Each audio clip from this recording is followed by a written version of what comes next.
Então vamos lá. O Ministério Frutífero tem uma mensagem, que é o Evangelho do nosso Senhor Jesus Cristo. Tem um mensageiro e tem... Paulo fala que em Tessalônica, ele usou um método.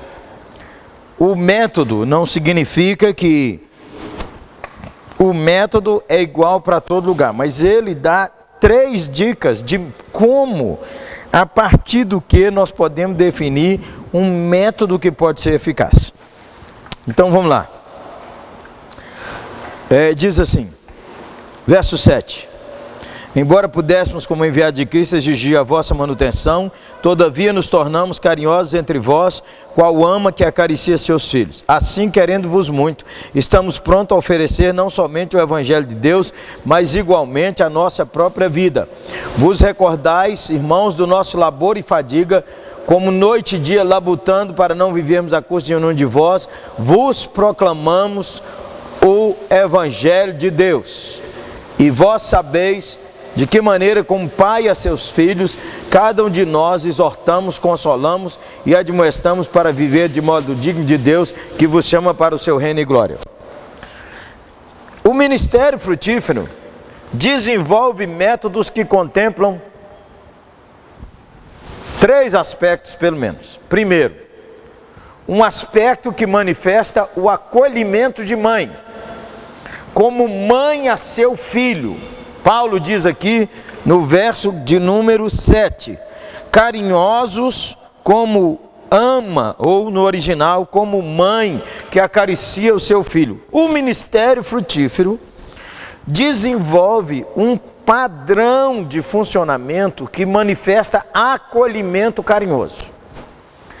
Tem que acolher o povo com carinho. De que modo? Põe sua cabeça para funcionar. Você não vai dar conta de acolher todo mundo, a não ser que você não queira que a igreja passe de 50 pessoas. Mas se você quiser ter 100, 150, 200, 300, 500, 1000, você tem que começar, o pastor precisa ser acolhedor, carinhosamente. O púlpito tem que ser acolhedor. E a igreja tem que ser acolhedora. Como é que a gente trabalha essa igreja para que todo mundo possa chegar do jeito que tiver? Aliás, o Evangelho é assim, o cara chega do jeito que ele tiver. Pode chegar travesti, homossexual, pode chegar adúltero, pode chegar do jeito que quiser. Agora, ele vai ficar igual Jesus quer. Ele chega do jeito que ele está, mas ele vai ser trabalhado para ficar igual Jesus quer. Então, qual é o método que você tem que pensar para que a igreja seja acolhedora de pessoas? Aliás, essa é a visão da 8ª Igreja Presbiteriana de Belo Horizonte. Ela é uma igreja bíblica, contemporânea, acolhedora de pessoas, presente na cidade e parceira na evangelização do mundo. Essas 5 coisas nós repetimos todo domingo. Ela é igreja bíblica, a Bíblia é regra de fé e prática. Ela é contemporânea, nós vamos mudar o método quantas vezes for precisar para alcançar quem está do outro lado da rua. O incrédulo, gente, não entra na igreja evangélica. O incrédulo, bom incrédulo, ele vê uma porta da igreja evangélica, ele pula para o lado de lá. O cara, para entrar num culto evangélico, ele já quebrou mais de 1000 barreiras para entrar no templo. E não adianta, só vem se nós formos buscar. Quem falou isso foi o dono da igreja, nosso Senhor Jesus Cristo. Indo fazer discípulo. É para ir buscar o perdido. O problema é que muitas igrejas não querem buscar o perdido, quer que o perdido venha. E pastores não querem buscar o perdido, porque eles são pastores de gabinete. O povo tem que vir atrás deles, não vão atrás de ninguém. Ninguém. Não cumprimenta os vizinhos, não visita os vizinhos, não ora pelos vizinhos, não visita os empresários do bairro, não visita os empresários de sua cidade. Eles não visitam. Empresário não crente, tem que ir lá falar com ele. Ô irmão, irmão é uma expressão no Brasil que todo mundo chama de irmão. Eu estava na favela, o traficante falou comigo: ô irmão, como é que vai? Ô irmão, vou bem. O irmão é Zé, entendeu? Segundo aspecto, você precisa e eu precisamos desenvolver um método carinhoso como de mãe. Precisamos desenvolver métodos de cuidado como pai. O Pai, ele disse assim: a cada um de vós exortamos, consolamos e admoestamos. Como é que nós vamos tratar de cada um na igreja? Não é o pastor, definitivamente. Não é. Ele não dá conta de tratar de cada um, a não ser que só tenha 15 ou 20. E mesmo assim não dá conta. Então, volto a insistir. Seu ministério e o meu ministério cresce quando nós temos equipes fortes. Equipes fortes não acontecem, nós formamos. Ou nós contratamos. E ensinamos o que nós queremos que eles façam. Qualquer igreja pode ter equipe, gente. Igreja funciona com voluntário. Agora, quem é pago tem que trabalhar muito. Tem que trabalhar fora do horário. Pastor que trabalha, começa às 8 da manhã ou 9 da manhã e para às 10 da noite, esse cara está por fora. Pastor trabalha no horário que o povo tem. Vários homens que eu discipulei, eu acordava 4 horas da manhã para encontrar com ele às 5, antes dele sair para o trabalho. Aí eles estão trabalhando, do meio-dia eu termino de almoçar e durmo, qual o problema? Levantei 3 horas da manhã. Hoje um paradigma em Belo Horizonte está mudando, e em algumas cidades. O culto de jovens não é mais sábado, é sexta-feira, 11 da noite. Que a turma vem da faculdade, 11h30 começa o culto, e o culto rola até 1 hora da manhã, 1h30. Várias células de jovens ou grupos pequenos, eles estão começando meia-noite, inclusive na nossa igreja. Eles vêm da faculdade e vão para o seu estudo bíblico meia-noite, vão dormir 1 hora da manhã, 1h30, 2. O pastor nosso de jovens está lá com eles, claro. Agora, é claro, domingo, esse cara, sábado, ele tem muito trabalho com jovens. Domingo de manhã ele está dispensado de ir no culto. Vai dormir. Vai ficar com sua mulher, rapaz, já trabalhou pra caramba. Se nós não pensarmos fora da caixa, que método nós vamos desenvolver para que cada um cuide? Por que a escola bíblica está em alta falência? Porque a mentalidade não mudou. Qual é a mentalidade? O professor da escola bíblica, ele vem dar aula, ele não preocupa com os alunos. Ele preocupa em dar aula. Ele prepara a aula dela e faz a chamada. Fulano presente, fulano ausente. Os ausentes eles não dão bola, ele não dá um telefonema, ele não se importa. Aí na semana que vem, quando você faz a estatística da escola, não sei como é que é aqui, mas Belo Horizonte é assim, você faz a estatística da escola dominical, você tem 40% de frequência dos matriculados. Aqui tem mais? Ou é mais ou menos isso? Mais ou menos isso. Aí você pergunta ao professor: professor, e os que não vieram? E outra coisa, a escola bíblica, você tem que repensar, que é o seguinte: nós todos somos da classe da escola bíblica. Então nós tínhamos 2, 4, 6, 8, 10, 12, 14, 16, 18, 20, 22, 23 presentes. Então suponhamos que eu sou o professor. Então nessa semana veio 2, 4, 6, 8, 9, 10. Vieram esses 10 aqui essa semana. Semana que vem tem 10 também. Os 10 do lado de cá. Os ali não vieram. Na outra semana tem 10 também. Vieram esses 10 aqui. E na quarta semana tem 10 aqui. Vieram 2 daqui, 4 daqui, 3 daqui. Passou o mês inteiro, você corre o risco de ter uma pessoa que participou das 4 aulas. E o professor nem está aí. Se nós não treinarmos de novo os professores para nos ajudarem a cuidar do povo. Fulano não veio? Domingo, depois da escola bíblica. Ô meu irmão querido, você não veio. Alguma luta que você está passando? Alguma dificuldade? Está trabalhando? Nós estamos interessados. Por quê? Aula por aula, ele tem melhor na internet, que o conhecimento está democratizado. Ele entra na internet, ele quer escutar Hernandes Dias, escuta. Quer escutar Augusto Nicodemos, escuta. Eu quero escutar de René Kivitz, escuta. Ele entende inglês, ele quer escutar Tim Keller, em Nova York, ele escuta. Ele quer escutar Dr. Kim, que é o pastor da igreja que Paul Yong-Shu era o pastor, ele escuta. Mas o cuidado, ele não tem. Ele tem um conhecimento. O cuidado é que faz a diferença. Como pai a seu filho. Pastores precisam ser acolhedores, gente. Os conselhos da igreja, tem algum presbítero aqui? Os conselhos da igreja precisam pensar de comprar um pacote de torpedo para pôr no celular do pastor. Porque ele pode mandar mensagem para os crentes da igreja dele que não vieram ao culto. Eu tenho um pacote de torpedo que eu mando para os crentes. Aqui eu estou aqui em São Paulo, já mandei para várias pessoas. Já mandei para várias pessoas, já falei com os pastores, já dei orientação, faleceu uma mulher querida, já orientei o que é que nós vamos fazer lá. Eu estou aqui, mas nossa equipe está agindo.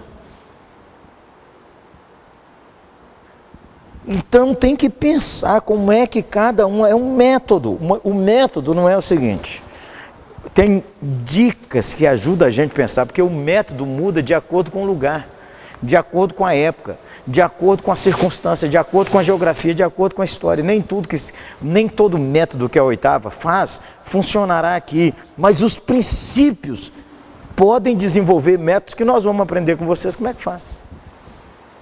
Então o pastor tem que pensar como é que essa igreja vai ser acolhedora, como é que nós vamos cuidar de cada um. As crianças estão sendo cuidadas, as crianças não estão sendo cuidadas, os juniores, os presbíteros estão sendo cuidados, os diáconos estão sendo cuidados, quem fala com eles, quem não fala, quem ora por eles, quem não ora. Como é que nós vamos fazer? Terceiro, como mãe, como pai, como operário, que é o terceiro movimento aqui, diz: com labor e fadiga, nenhum ministério frutifica se o povo não trabalhar muito. Trabalhar com inteligência e trabalhar com dedicação. Todo mundo tem que trabalhar. Qualquer lugar que os presbíteros só vão para a reunião do conselho e achar que é lá que eles trabalham, estão por fora. Qualquer lugar que o pastor não lê muito, não estuda muito, não ora pra caramba, não rompe. Irmão, o pastor tem que ler pra caramba, irmão. Porque como é que você prega a mesma Bíblia que todo mundo lê e o cara ainda presta atenção? Você tem que ter uma ideia para falar a mesma coisa de um jeito diferente. Não, o cara não presta atenção não. Cochila, Zé. Então precisa pensar quais são os métodos que nós vamos aplicar para essa igreja desenvolver. Só não aprende com os vencedores os tolos. Qual é a igreja que está crescendo? Eu quero saber o que eles estão fazendo. Eu faço isso a vida inteira. Nós fizemos uma viagem na Coreia em 95, 97 e 2010 para aprender com eles. Fiz a viagem à Argentina. Viajei às principais cidades do Brasil para ver quais as igrejas que estão crescendo. Estudei a Universal, estudei a Deus é Amor, estudo a Mundial, estudei as igrejas batistas, estudo as presbiterianas, estudo as Assembleias de Deus. O que é que eu posso aprender que não contraria as Escrituras e que eu possa aplicar na minha maneira de ser pastor? Aí não, Assembleia de Deus, não tem nada para me ensinar. Bobagem dessas, é. Só os tolos não aprendem com os vencedores. Por que que a empresa, eu sento perto do empresário que o cara está abrindo 50 franchising? Eu pergunto ao cara, o que que você faz? Qual é a liderança? Como é que você faz? Eu sento perto de uma mãe que teve 8 filhos, tudo cresceram, desenvolveram, tudo estudaram e ela é analfabeta. Eu pergunto a ela, o que que a senhora fez para pôr esse povo tudo no jeito? Aprende sobre liderança com uma mulher analfabeta que não tem livro nenhum. Eu leio todo mês 1, 2 livros sobre liderança, todo mês. Todo mês eu tenho que ler 200 páginas no mínimo. Esse livro aqui eu tenho na minha cabeceira, eu leio ele todo mês, esse é um manual. Tem um capítulo aqui que diz assim, criando o grande M. O grande M é o momentum, quando você tira a igreja do buraco e faz ela sonhar. Ele deu uma ilustração que eu apaixono com ela. Ele diz que tem uma locomotiva em Nova York, na estação, na Central Station em Nova York, que ela é segurada por um calço de 2,5 por 5. Parada, um calço de madeira segurando uma locomotiva daquela. E ele disse assim, essa locomotiva, na sua velocidade máxima, ela quebra uma parede de 1,5 metro de concreto. Isso chama momentum, quando você junta força e velocidade. Irmão, a igreja tem uma força tão poderosa. Está aí, deitada eternamente em berço esplêndido. Pedir a Deus sabedoria para pôr velocidade nesse povo cheio do Espírito Santo. Pronto. Mais um aqui para fechar. O Ministério Frutífero tem uma mensagem, um mensageiro, métodos que operacionalizam e ela enfrenta muralhas. Todo ministério enfrenta muralhas. 3 muralhas todo ministério tem que enfrentar. Paulo diz, verso 1,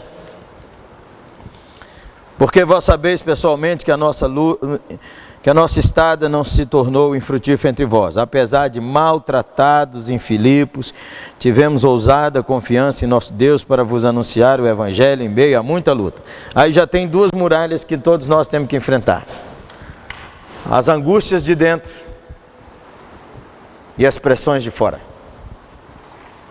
Todos nós lidamos com as angústias de dentro. A insegurança pessoal, os nossos medos, nossos complexos, nossas dores, as coisas que não curam, nossas perdas, as ameaças. Tudo nós lidamos com isso. Nós não temos com quem conversar às vezes. Muita luta, angústia na alma. Essa luta todo pastor tem e vai ter toda semana, todo obreiro tem, toda família tem. Irmãos, por isso que o púlpito precisa ser acolhedor, porque toda semana o povo sofre muito. Quando o povo vem na igreja, a gente precisa ter um momento de consolação. Cantar um hino que consola o povo, fazer uma oração para Deus consolar, fortificar, renovar, abençoar, fortalecer por meio da luta dele. Todo culto a gente tem que fazer isso. Tem as lutas de fora. As lutas de fora, as lutas de dentro, além das angústias, nós temos a carne dentro, ó.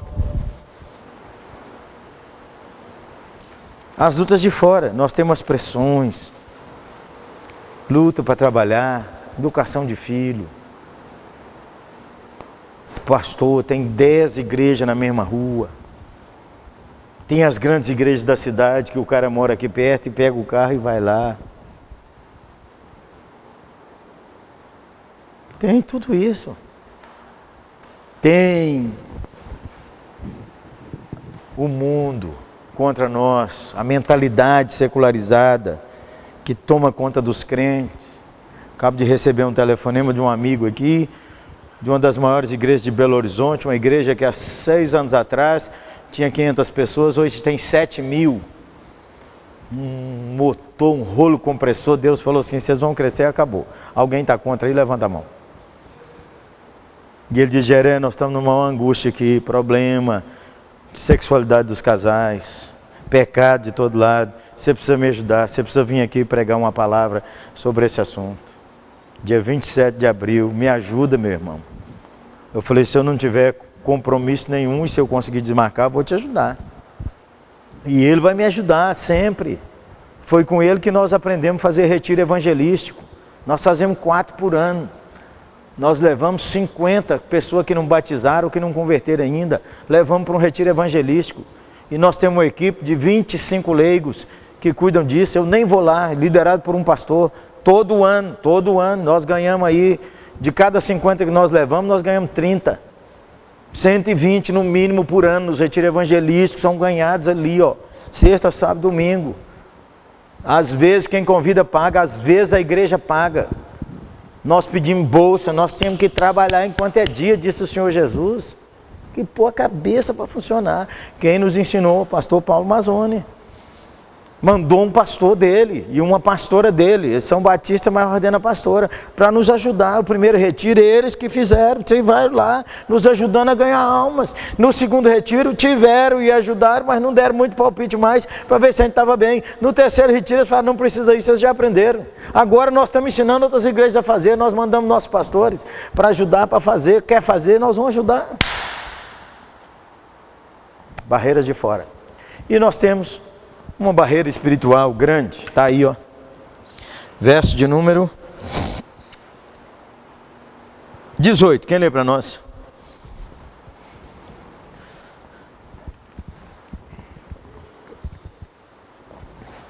Primeiro Tessalonicenses 2,18.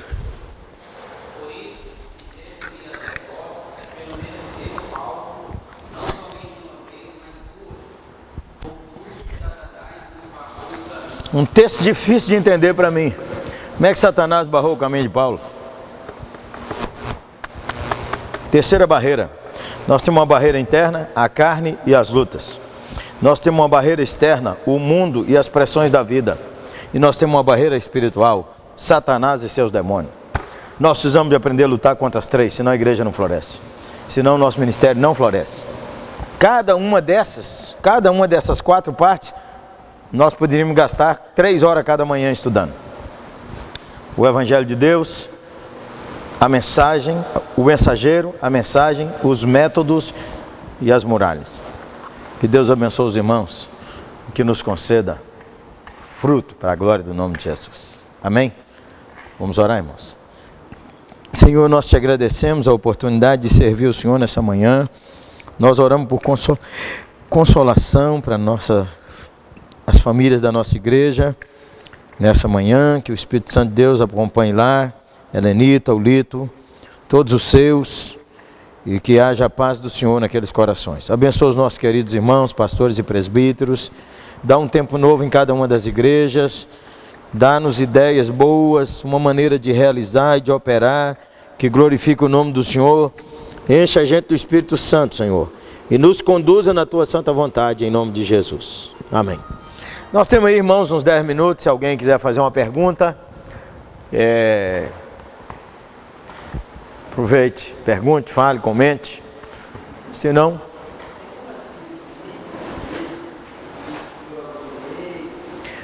pois não. Se você... você pode me enviar secretaria@oitavaigrejaporextenso.org.br. Vou repetir. secretaria@oitavaigrejaporextenso.org.br. Se você quiser olhar uma página lá no Facebook, é www.facebook.com/Pastor Jeremias Pereira, um nome só.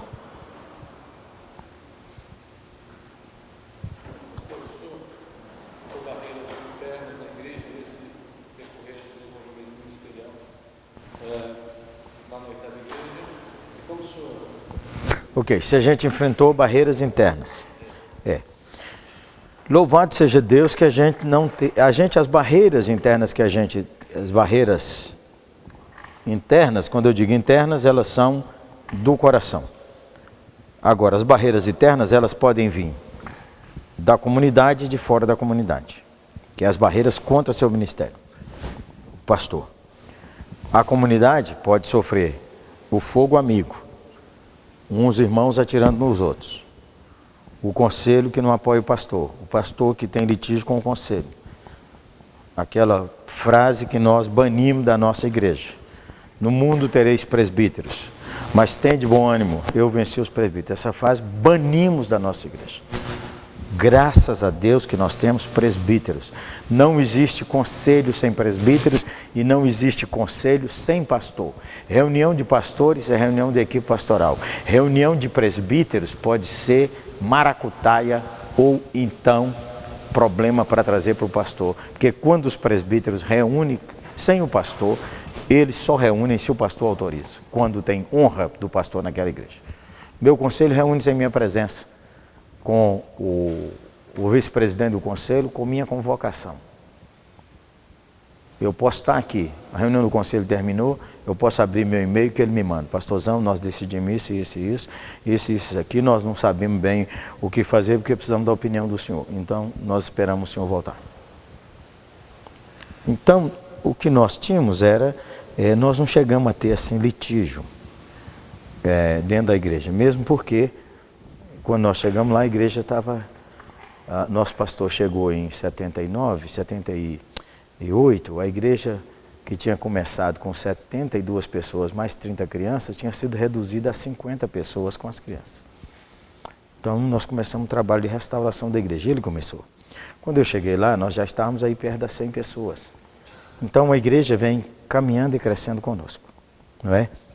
Tivemos que fazer várias mudanças. Aliás, é um dos princípios da nossa igreja. Ela é aberta para mudar, não sua teologia, mas todo jeito de fazer nós podemos mudar, não é? E aí, com todo ano, nós estamos mudando alguma coisa. Nós não mexíamos com obra social, nós mexemos com obra social, nós não sustentávamos missionários, sustentamos missionários. Nós tínhamos sociedade interna, nós temos sociedade interna, temos ministério, nós temos grupo pequeno, pode ser chamado de célula, nós chamamos de GECOS, Grupo de Crescimento da 8ª Igreja. Nós dividimos os adolescentes em 4 níveis.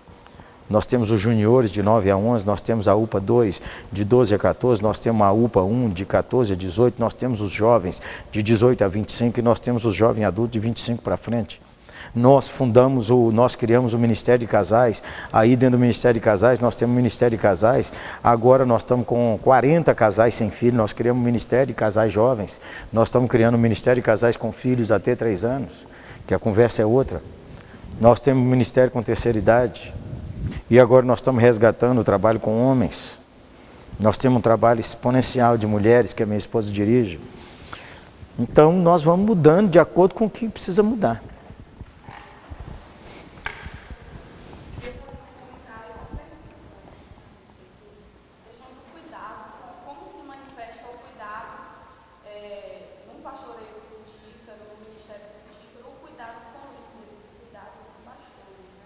Com os pastores.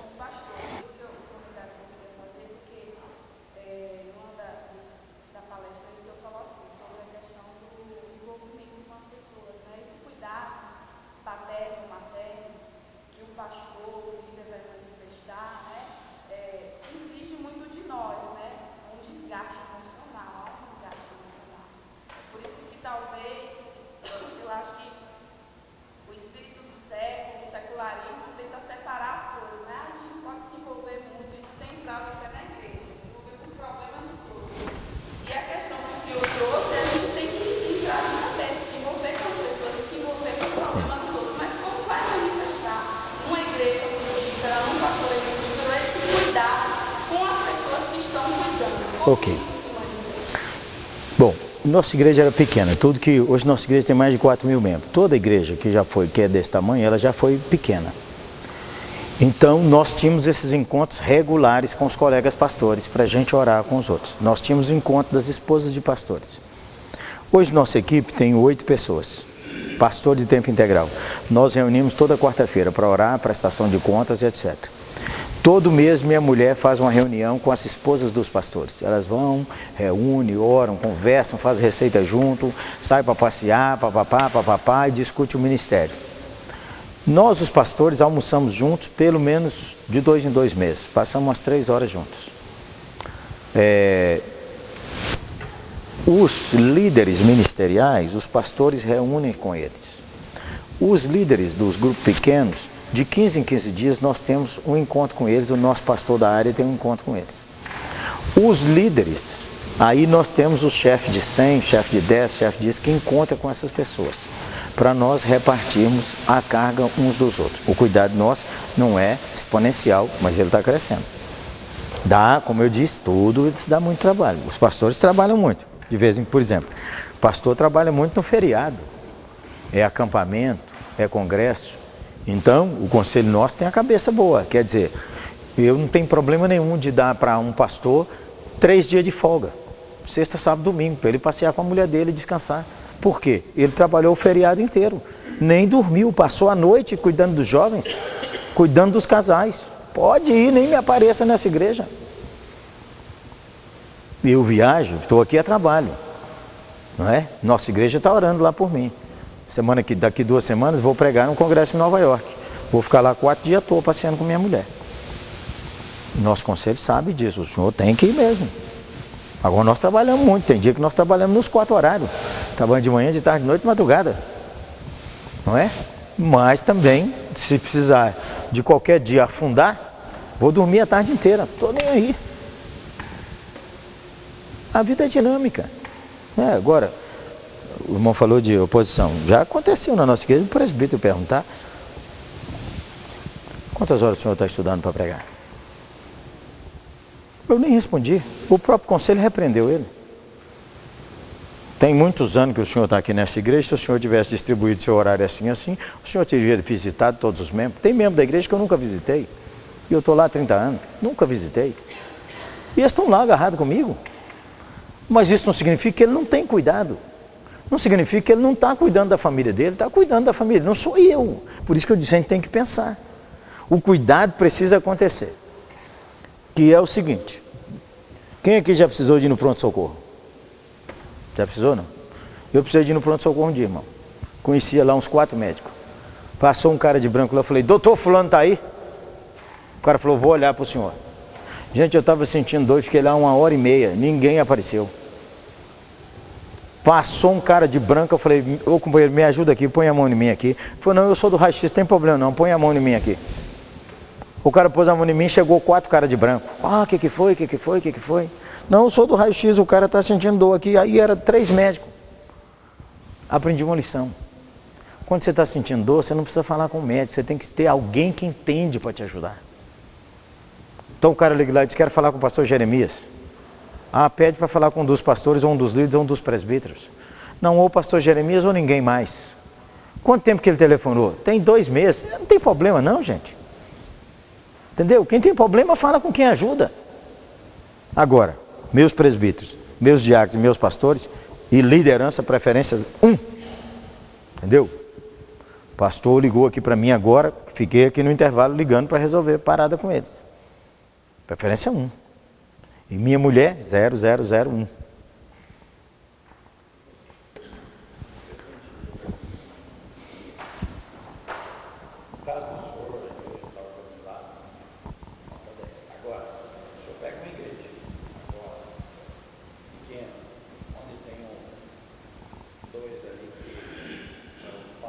São os donos da igreja. Aí você quer fazer um ministério do jeito que o senhor colocou. Aí esse cuidado, talvez, que ela queria saber, como é que vai lidar com esses 2 que dominam a igreja e não quer mudança, não quer nada? Irmãos, nós tivemos uma coisa assim, no começo. Só tem um jeito de resolver isso, na minha opinião. O senhor tem que gerar filhos e orar pra caramba. A gente ia de madrugada, 5 horas da manhã, orar, Senhor, isso é fortaleza espiritual, irmão. O inimigo usa esses irmãos para oprimir a igreja. Eles são os donos, eles são diótrefes. 3º João, diótrefes, que quer manter o domínio, a dominação sobre a congregação. Se o senhor bater de frente, eles matam o senhor e a família. Aí a gente começa a orar, pedindo, Senhor, o senhor tem que julgar essa causa, Senhor. E aí nós começamos a evangelizar. Começamos a ganhar os filhos. Eles estão aqui na igreja há 10 anos, não ajudaram a igreja a crescer, a igreja recuou para 50 membros. Aí de repente chega 10 que não conhece eles, que conhece você que ganhou eles para Jesus. Entendeu? Na hora que eles falam assim, por que o pastor disse, não temos nada com o senhor. No dia da angústia foi o pastor que nos socorreu, no dia do terror foi o pastor que nos ajudou. Aí nós treinamos ele para ir ajudando a cuidar. Eu fazia isso com os jovens. Eu ganhei aqueles 4 moços, aí ganhava um, vocês precisam me ajudar a visitar. Aí os presbíteros diziam assim, essa molecada aqui, ó. Então o senhor me ajuda. Eu não tenho tempo, então deixa os meninos fazer. Aí os meninos foram crescendo, ganhando. E de repente, nós não tínhamos jovens na igreja, nós estamos com 40. Os filhos deles, que estavam tudo afastados, voltaram. A gente tem que gerar filho, irmão. Se não gerar filho, não tem jeito. É os filhos que obedecem a gente. Os filhos dos outros não obedecem, não.